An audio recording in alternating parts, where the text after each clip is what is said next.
I don't know who that is. Imposter syndrome, a psychological pattern where an individual experiences self-doubt in their abilities and accomplishments, oftentimes feeling like a fraud despite evident success. Imposter syndrome will have you feeling anxious, unworthy of success, and leave you feeling disassociated with who you think you are and who you really are. However, there are ways you can learn to accept yourself in spite of imposter syndrome. In today's video, we're going to talk about imposter syndrome, how it affects you deeper than you think, and ways to accept yourself in spite of it.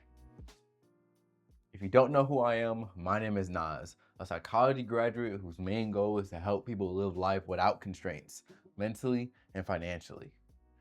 For the longest time, I had no idea what imposter syndrome really was. I used to think that it only appeared when you were in a certain job position and that it was only just a fleeting emotion. But through a bunch of personal experiences, I've come to realize that that's not inherently the case.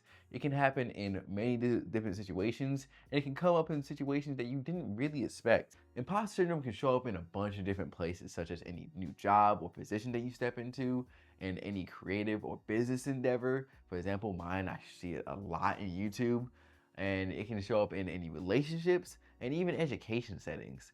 Imposter syndrome won't always be so obvious when it's affecting you, but it can subtly affect how you approach your work or how you show up in these situations. And here are the 5 archetypes of how imposter syndrome could be showing up in you. These 5 different archetypes are: 1, the perfectionist, where it can lead you to want things to go so smoothly, and if they don't, then you're the problem. 2, the superhero, which is based on how many different roles and situations that you can juggle. 3, the expert. You have to know every single little detail before you take action. 4, the natural genius. This is where you're only successful if you're good at something right away. And then 5, the soloist, where you have to do things alone, and if you ask for help, it makes you feel like you're a complete failure. I personally relate to all these archetypes, but the one that I relate to the very most is the expert archetype. This archetype led me to feel like I had to be the absolute expert on any subject whenever I talked about it, especially on YouTube. This caused me to kind of put up a sort of a mask and kind of be devoid of personality or anything, especially when I got in front of the camera. Meaning that I felt a bit disconnected from who was actually on you guys' screen versus who I really am. Notice how in the example I just gave, imposterism didn't just affect me on the surface level. It affected me on a layer deeper than that. It can cause you to not only put up a barrier, but it can also cause you to self-sabotage to where you're in a certain situation or position, you selfily remove yourself because you feel like you're undeserving of that. It can cause you severe stress and anxiety. It can also cause you to overthink, and it can make it really difficult for you to accept praise or compliments because you feel like they're only praising a fake version of you that you put out. And if they only knew the real you, then they would never compliment you because the real you is a fraud. Oftentimes, imposter syndrome for me would look and feel like this. What video should I make next? Okay, I'll make a video about imposter syndrome. No one wants to hear you talk. Let someone better than you do this. You're so unqualified to talk about this. Why even try? Maybe I shouldn't make this video. After a while of going back and forth, you can see that imposter syndrome can be pretty exhausting if you go through the cycle over and over and over again. So because of this, many people seek to eliminate imposter syndrome for good. But that's not really how it works. We're human. We're always going to have our moments where we doubt ourselves or we feel inadequate. But the thing about it is that that's natural, especially if we haven't done something before or if it's our first time doing it. And even if it is, we're going to have our moments where these thoughts creep in. The point isn't to eliminate imposter syndrome for good.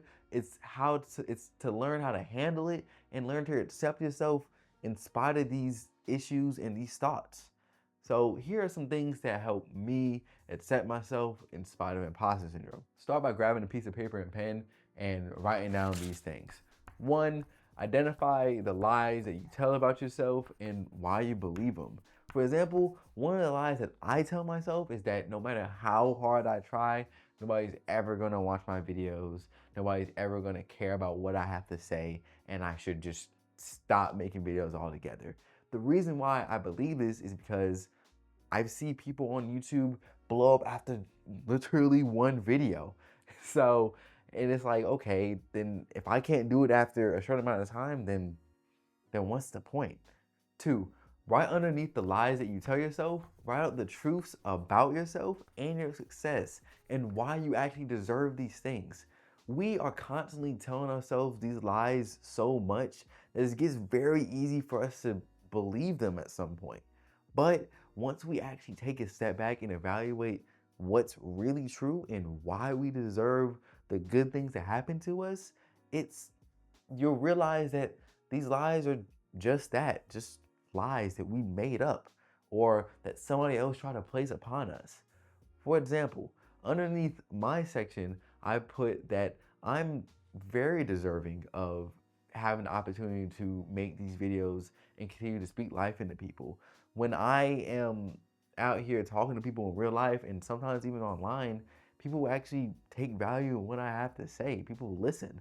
So I deserve to come out just like anybody else and be unapologetically me and do my best to help people out there in the world. Writing out these two simple things will help you identify what the lies you tell yourself are and what's actually true so that when you come across imposter syndrome again, whenever you're in a new position or any other situation, you can, when the thoughts start to roll in that like I'm not good enough or I'm not worthy of being here or I'm a fraud, you have that list of undeniable truths like, hey, no, I am actually deserving of being here. I'm not a fraud and I deserve everything that's coming to me. Being able to shift your mindset and focus on the positive thoughts will help you realize that this is who you really are. You're the star that everybody else makes you out to be. You're very deserving of everything beautiful and wonderful that comes to you in life. Accepting yourself is a whole journey in itself. Understand that this is something that you can accomplish. And imposter syndrome is just one of the many things that are in our way. But being able to focus on the positive thoughts, being able to focus on what's actually true will help you learn and reach your ultimate goal of accepting yourself and then being able to focus on what's actually important and lead you towards the success that you've been seeking throughout your entire life.